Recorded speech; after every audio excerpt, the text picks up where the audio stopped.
Hello guys, இப்போ unit 3ல service business 1ல chapter 10 reserve bank of India. Reserve bank of இந்தியானா எல்லாருக்கும் தெரியும், ஆர்பிஐன்னு எல்லாருக்கும் தெரியும். அதோட ஆரிஜின் ஸ்ட்ரக்சர் எப்படி, அதோட ஃபங்க்ஷன் என்னன்னு பார்க்க போறோம். ஓகேவா? Learning objective to enable the meaning of central bank. Central பேங்கோட மீனிங் என்ன? So gain knowledge about the ஆரிஜின்னா ட்ரெடிஷ்னல் அர்த்தம். பழைய காலத்துல ரிசர்வ் பேங்க் ஆஃப் இந்தியா எப்படி இருந்துச்சு, அதோட நாலேஜ் என்ன அப்படின்னு பார்க்கலாம். Next describe the functions of RBI. ஆர்பிஐயோட ஃபங்க்ஷன்ஸ் முன்னாடி வந்து ஃபர்ஸ்ட் ஃபங்க்ஷன், அதோட ரிசர்வ் பேங்க் ஆஃப் இந்தியாவோட ஃபங்க்ஷன் என்ன, அதோட மெயின் கோல் என்ன, அதோட மானிட்டரி அத்தாரிட்டி என்ன, அதெல்லாம் பார்ப்போம். ஓகேவா? சரி, next need for the study on service business. இப்போ எஜுகேஷன், இப்போ இதெல்லாம் வந்து ஜென்ரலா புரிஞ்சு வச்சுக்கோங்க.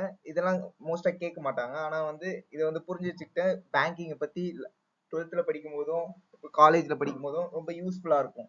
ஓகேவா?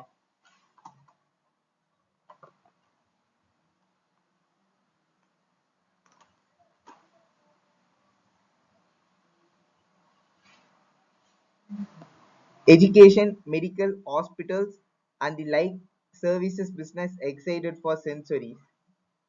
The service sector has emerged as a most dynamic sector of the world economy. Service sector emerged as a world economic, contribute almost 1/3 of world gross value added, half of the world employment, 1/5 of the global trade, and more than half of the world foreign direct investment flows. So in the economic growth, பொருளாதார வளர்ச்சி contributed 66.1% of its gross value added in 2050ல.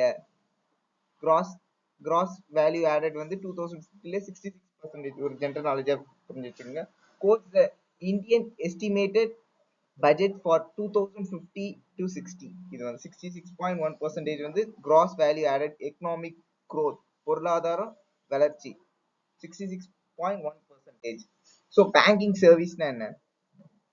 So banking சர்வீஸ்னா அதுதான் ஒரு nerve centre of industrial and commercial in a country.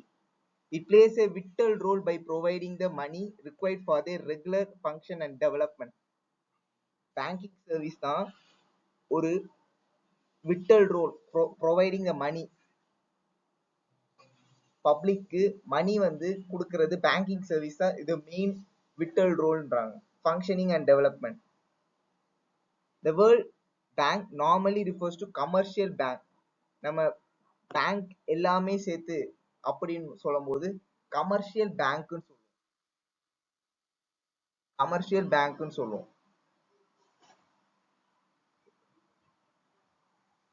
Central bank is the most important one among them. Central bank one of the most important among them. Every nation has one central bank. எல்லா நேஷனலுக்கும் ஒரு central bank இருக்கும். It is owned by the government of country. இது வந்து ஒரு bank, central bank சொல்றது, அது own பண்றது யாருன்னா கவர்மெண்ட் ஆஃப் கண்ட்ரி. அவங்களோட கவர்மெண்ட் தான் பேங்க் வந்து இது பண்ணிக்கிறாங்க. The control over the entire banking system. எல்லா பேங்கிங் சிஸ்டமும் இப்போ நேஷனலைஸ்ட் எல்லா பேங்கிங் சிஸ்டமும் அது country is vested with apex பேங்க்னு சொல்லுவோம். எல்லா the control over the entire banking system of a country is vested with the apex bank. Stability and growth of a country economic are the main goal of the central bank. அதோட stability, அதோட வளர்ச்சி, எல்லா economic பொருளாதாரம் main கோலே central bank தான் சொல்றாங்க. In India the reserve bank of India is a central bank. இந்தியால reserve bank of இந்தியான்னு சொல்றது சென்ட்ரல் பேங்க் சொல்லுவோம். இந்தியால சென்ட்ரல் பேங்க், ஒரு ஒரு கண்ட்ரியில ஒரு ஒரு பேங்க் இருக்கும், அதான் அவங்களோட சென்ட்ரல் பேங்கா இருக்கும். ஸோ பேங்க்ஸ் வந்து ஹிஸ்டரி ட்ரெடிஷ்னலா ஆரிஜின்ல இருந்து எப்படி எல்லாம் பேங்க்ஸ் வந்துச்சு, இதுல வந்து இன்டெப்தா இருக்கு. இது பார்த்து வச்சுங்க. ஆனா இது வந்து 2 மார்க்ஸ்ல எல்லாம் வராது, 3 மார்க் 5 மார்க்ல வராது. பட் ஆனா ஜென்ரல் நாலேஜா இருக்கும் உங்களுக்கு. So Bank of Hindustan was the first bank in India. First bank ஆரம்பிக்கும் போது பேங்க் ஆஃப் இந்துஸ்தான் தான் ஃபர்ஸ்ட் பேங்கா இருந்துச்சு. எஸ்டாப்ளிஷ் இன் 1977ல எஸ்டாப்ளிஷ் ஆனது. க்ளோஸ் ஆனது அந்த பேங்க் ஆஃப் இந்துஸ்தான் வந்து க்ளோஸ் ஆனது வந்து 1932ல.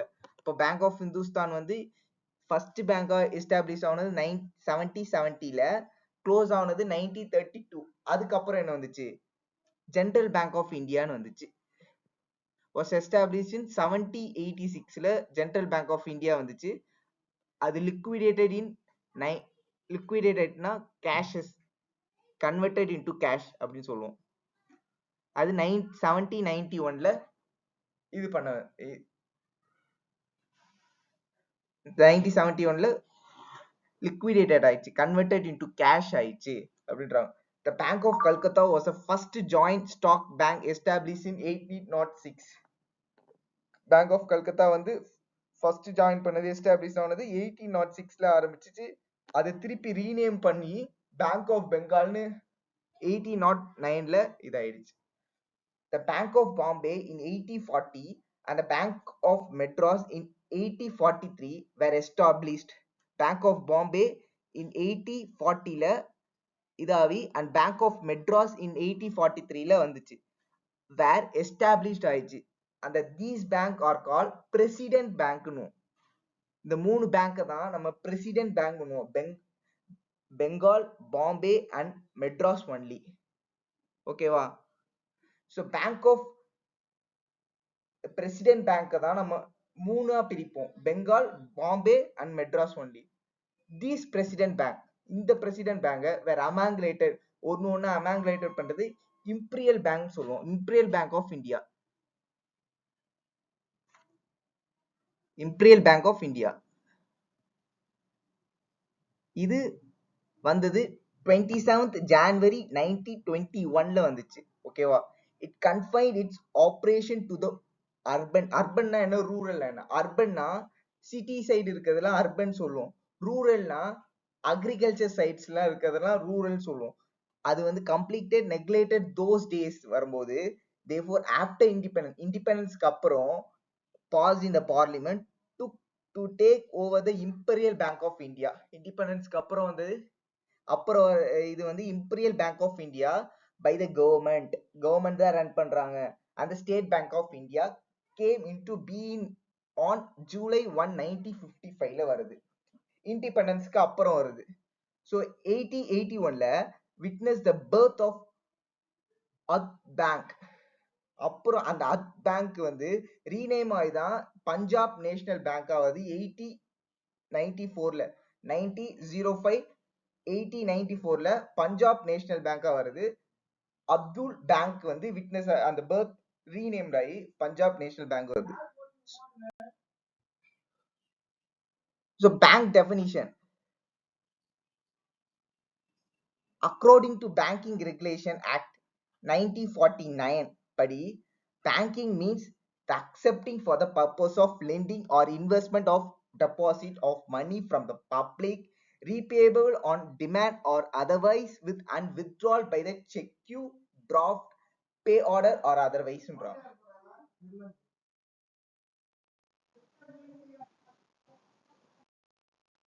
பேங்கிங்ன்றது பேங்க் வந்து இப்போ பேங்க் வந்து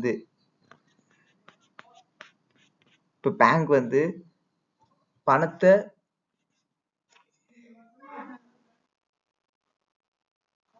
யார்கிட்ட இருந்து வாங்குவாங்க? பப்ளிக் இருந்து வாங்குவாங்க.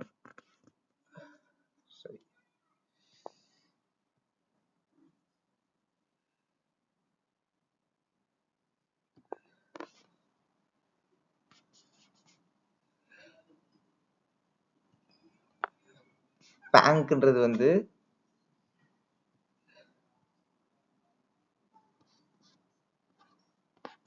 பப்ளிக் இருந்து வாங்குவாங்க. அக்செப்டிங் டெபாசிட் அப்படின்னு அத பப்ளிக் இருந்து வாங்கி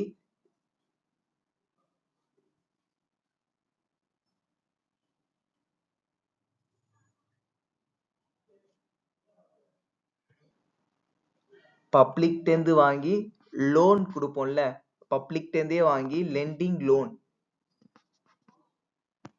லெண்டிங் லோன் மூலியமாவோ இல்லைன்னா இன்வெஸ்ட்மெண்ட் மூலியமாவோ deposit of money from the பப்ளிக்ல இருந்து வாங்கி அதுவே லெண்டிங் லோனாவே கொடுக்கறது தான் பேங்கோட ஒரு இது.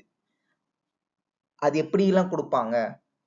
காசா கேஷா கொடுக்கலாம், இல்லைன்னா செக் மூலியமா கொடுக்கலாம், இல்லைன்னா பே ஆர்டர் டிராஃப்ட் பண்ணி கொடுக்கலாம், இல்ல பே ஆர்டர் பண்ணி கொடுக்கலாம், எது வேணா கொடுக்கலாம். அதுதான் banking. Banking is accepting deposit and lending loan. அதுதான் பேங்கோட வேலை. இப்போ ஒரு பேங்க் வந்து பப்ளிக்ட இருந்து வாங்கி பப்ளிக்கே கொடுக்கறது தான் பேங்கோட வேலை. பப்ளிக்ட இருந்து என்ன வாங்குவாங்க? டெபாசிட் வாங்குவாங்க. டெபாசிட் வாங்கி அதை வேற ஆளுக்கு லோனா திருப்பி கொடுப்பாங்க.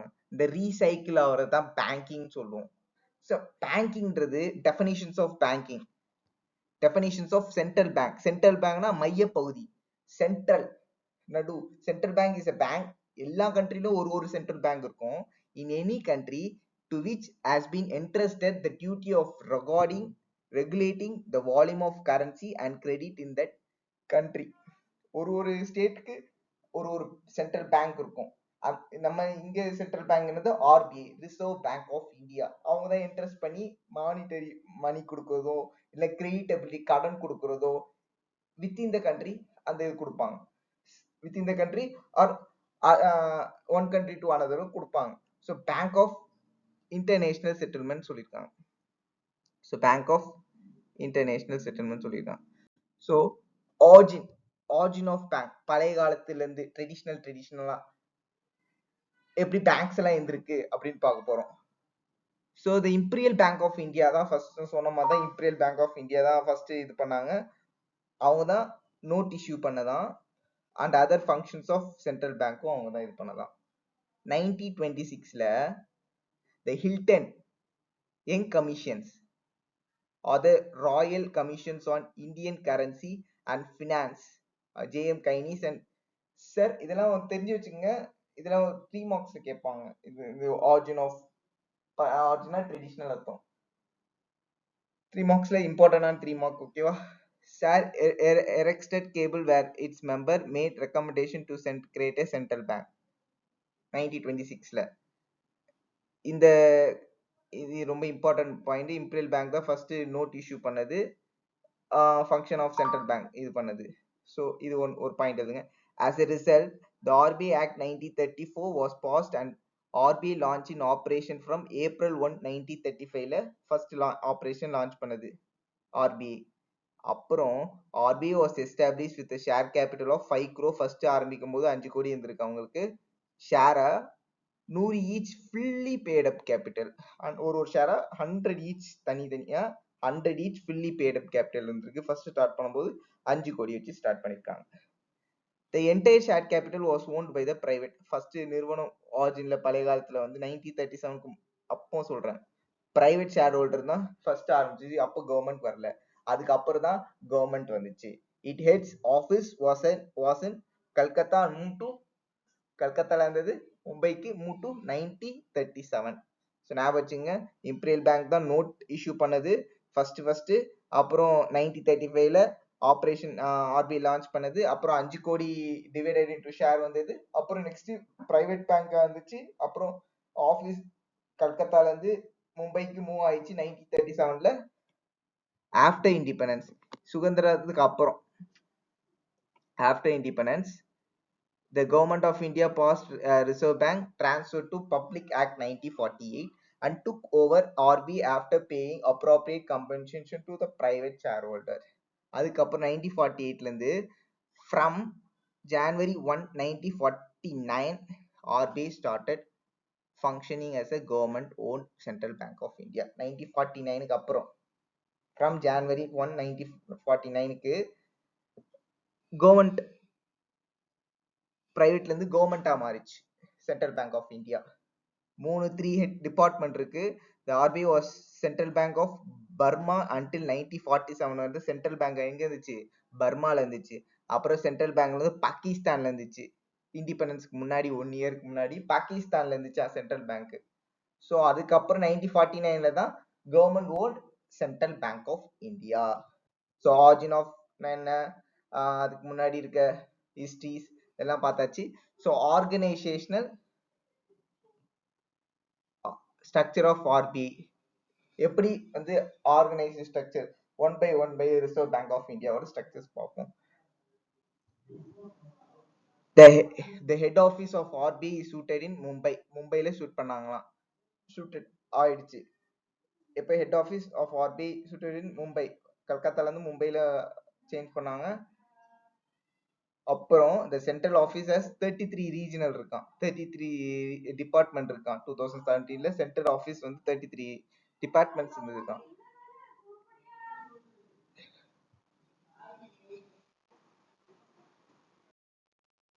It has a 4 zonal office in Mumbai.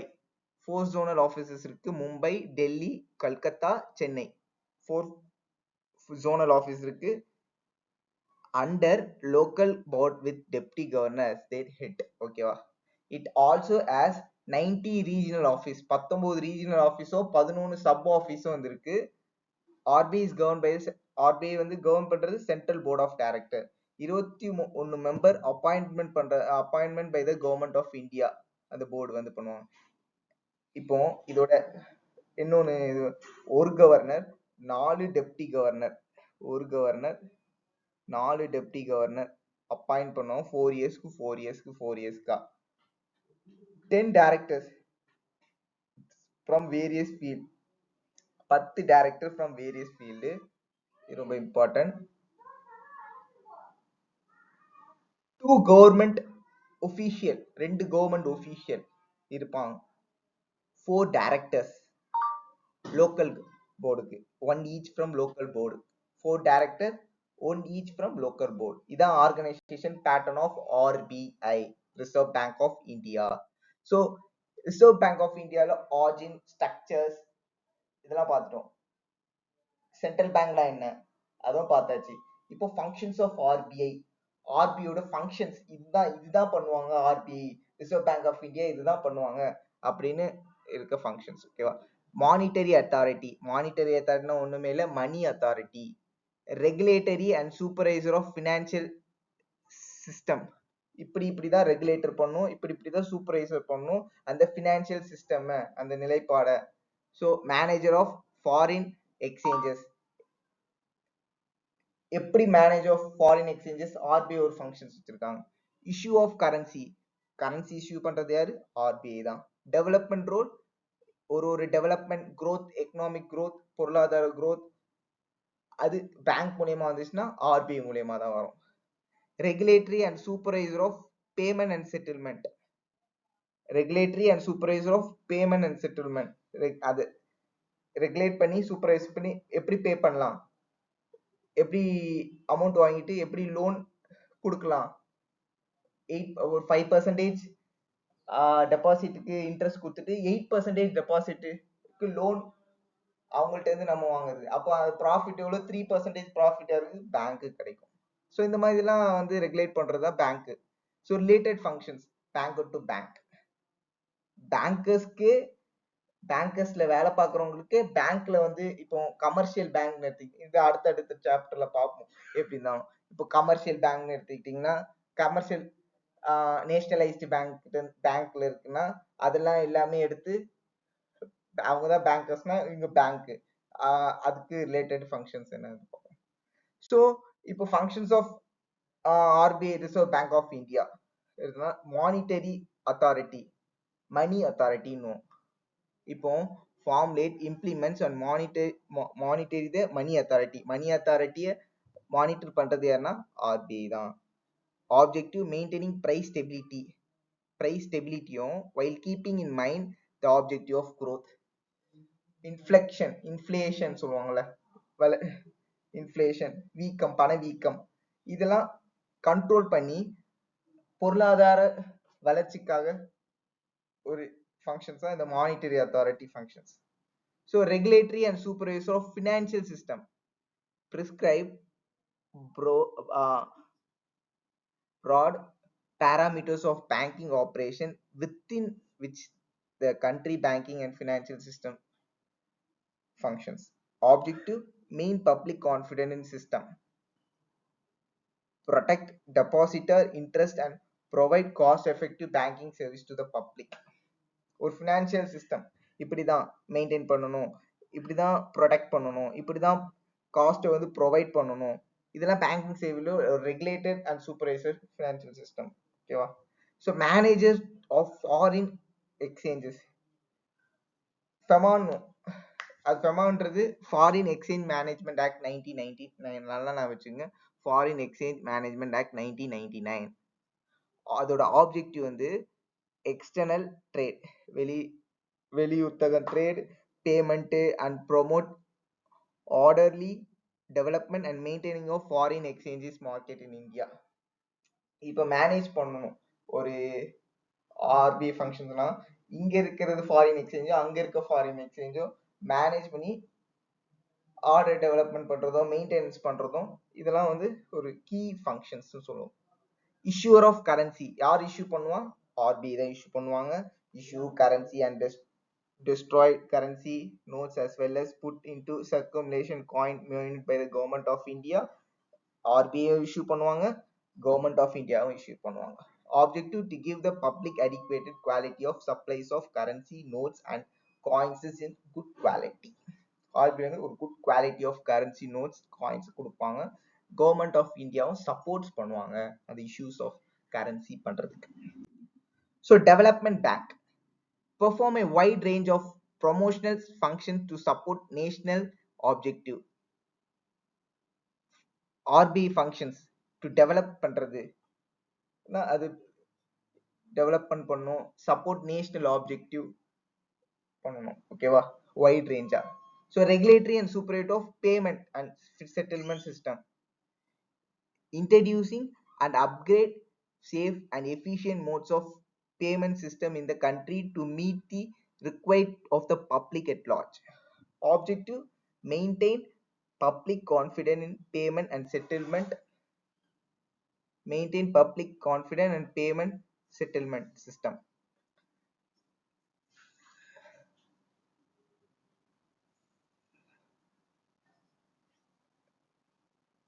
RBI வந்து மெயின்டைனும் பண்ணணும் பப்ளிக்கோட கான்ஃபிடன்ஸ் பேமெண்ட் வந்து அவங்க வந்து ஒரு நல்ல ஒரு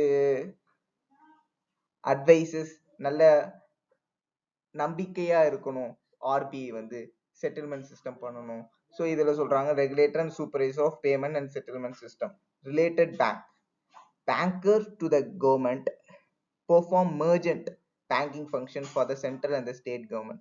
இப்போ state government central government mergent மாதிரி பேங்க் வழி நடத்தணும்.